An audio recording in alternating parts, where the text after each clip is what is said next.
workshop is about data for decision making. And as the background is, I'll just run you through very fast all the objectives. Feel free, this is your workshop. Now, why Lake Victoria? Why? I want you to ask yourself why. Because I know local authorities have so many databases. For sure, there are so many databases within them. But why Lake Victoria Info? Human Habitat is giving a free software to you and provide capacity building. Now, after this, Human Habitat wants the technical team, be it the planners, be it the computer people in your section, to be able to manage the system. The aim of a database, now we are putting your data mahali pamoja. This is to help you as a mayor, you as a town clerk, to be able to retrieve that data with ease. That's the aim. Look at this indicator, it will be there. If you think it is delaying you, you just move a bit. You have that with Google.org. Google.org is the philanthropic angle to Google, Google.com search engine. So Google.org basically they have a budget where they can, with partners, develop tools. In this case, it is part of their monitoring services to inform and empower initiative. They have a wide number of issues with partners across the globe. Is the data that you use readily available? Is it accurate? Is it easily accessible? You know, it can be available, but you cannot access it easily because of the internet and stuff. Then, what about the attitude of the managers in using data where you work? Group 1 will handle question number 1.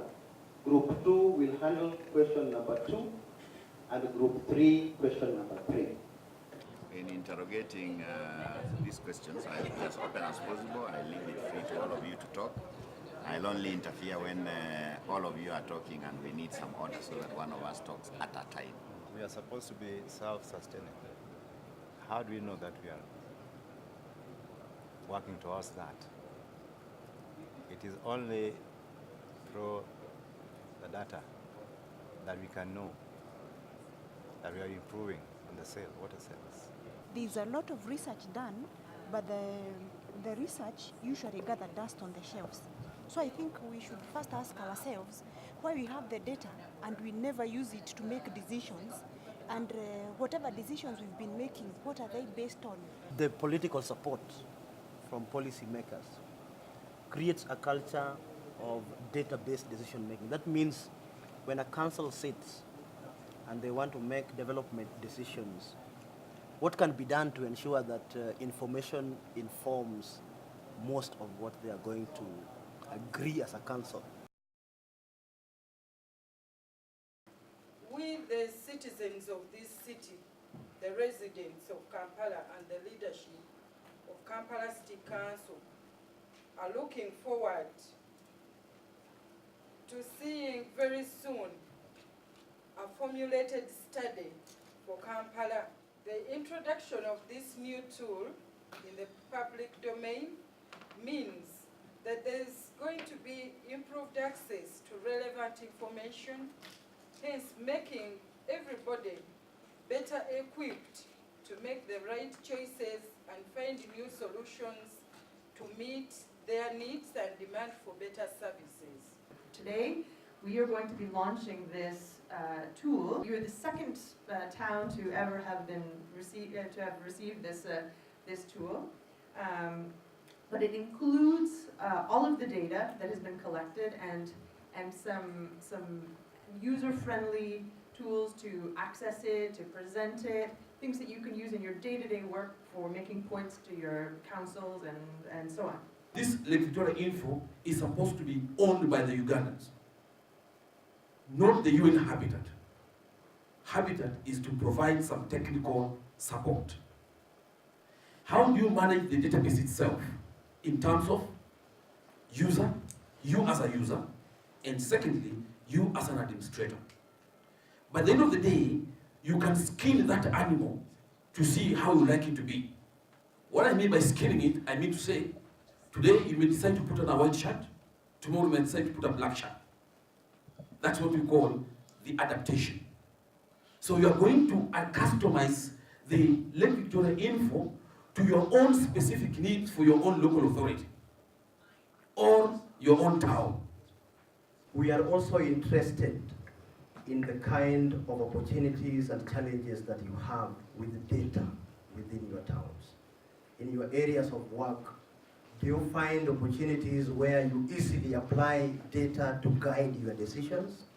If you are within the town council, is it possible for the town clerk or the technical officer to present technical data, and then the politicians use that technical data to arrive at decisions?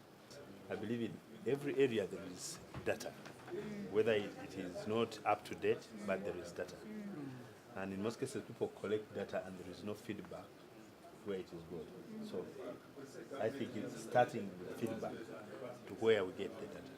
And secondary data, we say this is information obtained from documented records. If you visit a library and you get data from there, that is already secondary data. Hey, is there a problem, my brother? Oh, you're surviving?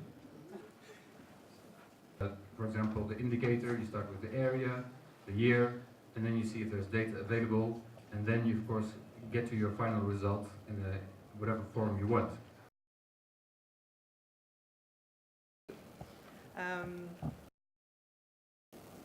And in order to do this, we're working with this number of partners to pilot these different possibilities. Now, the piloting process, just to bring you through it briefly, we're working with quite a number of partners who have different technological expertise. Allow me to take you through to the managers, because hii system ambayo tumedesign inasaidia manager ku make decision. Na ukiwa manager unataka ku make decision, lazima uwe na information. Usipokuwa na information, kwa sababu kweli kwa Mungu, you cannot make a decision. Nataka utoke hapa na kitu, ujue kwamba today I learned this system. Even if I'm going to my office, I give my technicians, I know what it is. You get it? Percentage of connection. Yes. Are you any habitat? When I define VP, we are looking at proportion of the population. That's the definition we are looking at. The proportion of population. These indicators start from the global level. In the whole world, we have an organization called Joint Monitoring Program. Now, she's a UN Habitat, UNICEF, WHO, they all come together to discuss these indicators. What happens is that the household also has a specific number. How these are categorized and the way how you can calculate in a matter of computing for the safe and clean water. Anahitaji data za maji ataenda pale atawaomba, anahitaji population kwa sababu population mfano kama ni kiwilaya. Tunatumia hizi secondary data kama alivyosema mkurugenzi. Fanya water point mapping ili kuwa na data bank.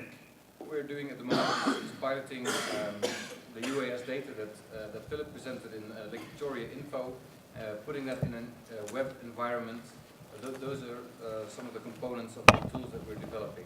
The data that's overlaid, indicator type of data, will also have a context. You can also see things like roads and points. The important thing about rolling out of this program is the fact that data for decision making will also inform this training and capacity building program. So as we roll out the program, data for decision making, particularly the Lake Victoria Info, will be a very useful tool in carrying out the training and capacity building activities. 1, 2, 3, twende.